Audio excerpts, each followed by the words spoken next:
Hello everyone, and welcome to the End-of-Day Operations Demo Part 1. Now that the customer representative has finished all his visits and route operations, it's time to return to the distribution center and complete the end-of-day operations. When I arrive at my distribution center, I click on the End-Day menu to start my end-of-day process. First, I generate the load-in. The load-in is the list of items returned to the DC, including normal or damaged goods, empties, pallets, and more. Now I need the gatekeeper to validate my arrival and the warehouse keeper to validate my load-in. The gatekeeper received a notification that Brian, the CR, has returned to the distribution center. I select his load-in and click the Approve button. Once approved, the status changes to Returned, indicating that the driver is now in the distribution center. As the warehouse keeper, I will receive a notification to review the returned load, so I will select the load sheet.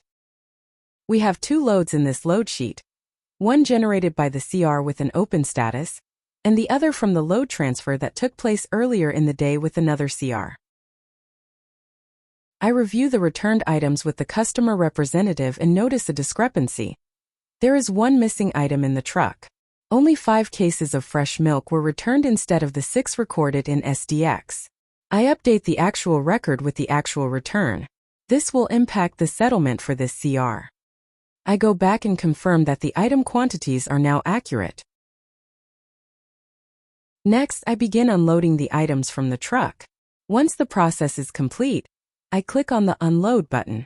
This notifies the customer representative that the truck is fully unloaded, and he can now proceed with the remaining end-of-day operations.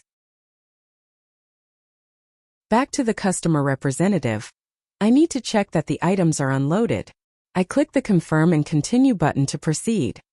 Next, I need to provide a reason for not visiting the customer scheduled for today by clicking on the icon. After selecting the reason for all the unserved customers, I click on the Next button. I will be redirected to the CR summary. Here, I can review a summary of all the operations from the day with the option to view the details of each, such as the invoices issued. After reviewing the summary, I click on the Next button to be redirected back to the home screen. This concludes the mobility part. The customer representative will now proceed to the settlement clerk to continue the end-of-day process. To summarize, the customer representative returned to the distribution center, and we demonstrated the gatekeeper and warehouse keeper validating the process. Thank you for watching the End-of-Day Operations Demo Part 1. In Part 2, we'll cover the remaining of the end-of-day process with the settlement clerk and cashier.